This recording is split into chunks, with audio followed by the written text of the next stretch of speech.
When President Putin was questioned today about human rights, he said the reason why he's cracking down on opposition leaders is because he doesn't want something like January 6th to happen in Russia. And he also said that he doesn't want to see groups formed like Black Lives Matter. What's your response to that, please? That's a ridiculous comparison. It's one thing for literally criminals to break through cordon, go into the Capitol, kill a police officer, and be held unaccountable. And it is for people objecting and marching on the Capitol and saying, you are not allowing me to speak freely. President Biden reacting to a false equivalence from Vladimir Putin. Joining us now, former Secretary of State Madeleine Albright. By the way, she was on the inaugural Forbes 50 over 50 list with Forbes and Know Your Value, which celebrates women achieving tremendous accomplishments and making their biggest impact over the age of 50. At the age of 59, Secretary Albright was appointed to be the nation's first female Secretary of State, and she continues today her work of spreading democracy around the world through her books, organizations, and public service. So congratulations for being on the list. She also puts up with Brzezinski. I asked her to run the list with me. Exactly. But anyhow, and she puts up with Brzezinski, so she's a very tough woman. She is. So a good one to ask about how President Biden did. Yes, Madam Secretary, I'm curious what your thoughts were about yesterday's summit.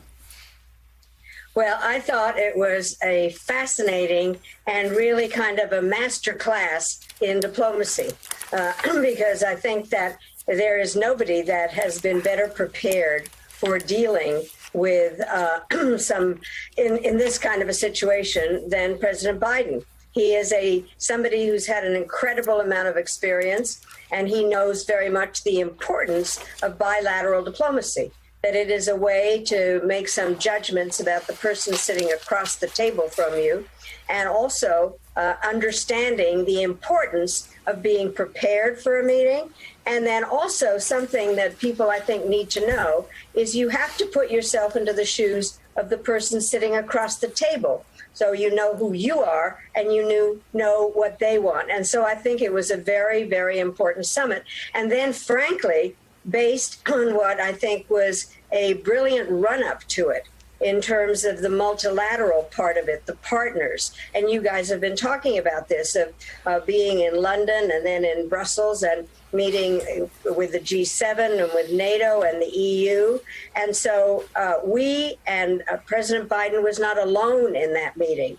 Putin was alone. And I really do think it was a very important summit. And now we've got to figure out what the result of it is, because it just put things on the table very clearly and made some very serious assignments about working groups, and that it is not based on trust. So some very, very important points were made. Secretary Albright, it's Willie Geist. Good to see you this morning. Some have argued that the very existence of the summit was already a win for Vladimir Putin to be elevated on the stage and just to get that photograph with the President of the United States. We talked to Secretary Clinton on this show yesterday morning, and we're discussing her memo from 2013 to the White House at the time to President Obama that said, don't give Vladimir Putin what he wants, which is this elevation and this stage and this international attention and recognition. So how do you, as a lifelong diplomat, how do you balance those things of we need to engage with people like Vladimir Putin without elevating him too much? Well, I think that Putin has to wonder what he got out of the summit. He was basically dealing with his own audience, frankly, and that's what his press conference was about. I think that the way that the relationship with the Russians and the Soviets has been described over the years is one where we are rivals, where we are on the same stage, whether we want to be or not. And so I think it's impossible to have that kind of bilateral diplomacy without actually being in the room. So I think that it was a given. I don't think it's a win for Putin. I do think that it is an important summit that is just the beginning of a lot of contacts. And so those who think we shouldn't have met, I would have been willing to say that Trump is the one that shouldn't have met. But I think this was a very useful summit for us. Secretary Albright, it's Jonathan Lemire. We saw there were a few areas of agreement yesterday. Ambassadors had returned to each nation's capital, some promises of hopefully working on the next arms control treaty. But of course, a lot was done behind closed doors, and it was about President Biden delivering stern warnings, delivering messages to Russia about things like cyber hacking, things like election interference, building up troops on the Ukraine border, as well as, of course, Alexei Navalny, the opposition leader there. So let me get your sense of what do you think how that went down in terms of the warnings that the President Biden gave to President Putin, but what action could the U.S. actually take if Putin does not change his destructive behavior and continues along those avenues? Well, I do think that part of the way this is being looked at is what are the counteractions. And I think that was very interesting because according to what I heard, there was a red line drawn in terms of the cyber activity that we would respond. And this list of 16 very important areas that he cannot go into. But I do think that we have to be clear of laying down the line and then sorting out where we're going with it. I think the really thing important to keep in mind was that President Biden clearly has put a time limit on some of this and is looking for action, looking for areas where we must cooperate. And that was definitely on the nuclear issues and a strategic stability of some kind. But then also pointing out the ridiculousness of this new whatabouts and being very clear about where we are. And I do think that, and I would like to spend a little bit of time thinking about this, that the real important issue here is that we need to determine with our allies the whole issue of cyber hybrid warfare that has been going on.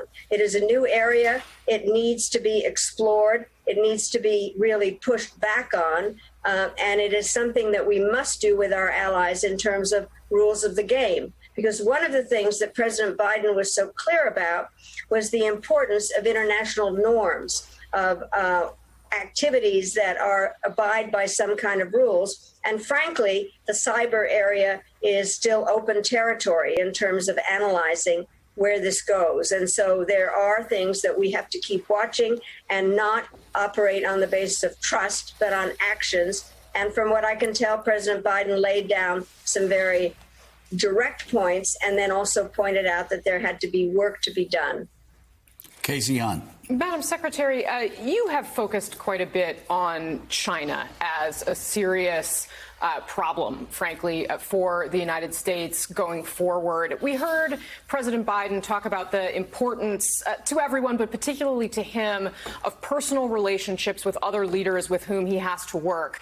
At what point do you think President Biden should hold a similar meeting, perhaps, with President Xi in China? Well, he has had a lot of meetings with President Xi, and I think that they really do know each other. But I think at some point, there's no question that the relationship with China is the key one. And since we have been AWOL abroad for the last 4 years, they have filled a vacuum, and they have policies that are detrimental to what we want. And I do think that part of the other issues in the build-up meetings that President Biden had with our partners, there was more and more discussion about the importance of operating together, about how China should be regarded and how we deal with it. I actually do believe in personal meetings, especially if you have somebody that is as capable and really assesses the situation as President Biden. But it has to be based on what is going on. We have an awful lot to do with China in terms of the issues that he's been talking about, the human rights, what's been happening with the Uyghurs in Taiwan and Hong Kong, and then also issues to do with what is happening in the South China Seas. But I think it's very useful, and I hope a lesson has come out of this, is that it's better to go in there, have any meeting, with the partners that also need to be a part of the policy. And I think from what I can tell that happened in those run-up meetings with our partners, there was a lot of discussion about how to deal with China together. Jonathan Lemire, you asked the question about opposition leader Alexei Navalny, who remains in prison. And let's take a look at that now. What did you say would happen if opposition leader Alexei Navalny dies? I made it clear to him that I believe the consequences of that would be devastating for Russia. I'll go back to the same point. What do you think happens when he's saying it's not about hurting Navalny, all the stuff he says to rationalize the treatment of Navalny, and then he dies in prison? I pointed out to him that it matters a great deal. I wonder, Madam Secretary, what you think the consequences to that potential should be, what they would look like. Well, I think that we need to keep raising the issue of Navalny and opposition groups. That is something that we have done in the past. It needs to be on the agenda. I think that we need to keep an eye and the public attention on it. The thing that is clearer and clearer to me, and I hope to others, is that Putin is operating in a delusional world that he has created for himself. He is a former KGB agent. His press conference and all his activity in these meetings was for his own audience. He needs to keep building himself up, and Navalny is seen as a threat. And we just need to make clear that it has to be in the public image, that we need to keep raising it.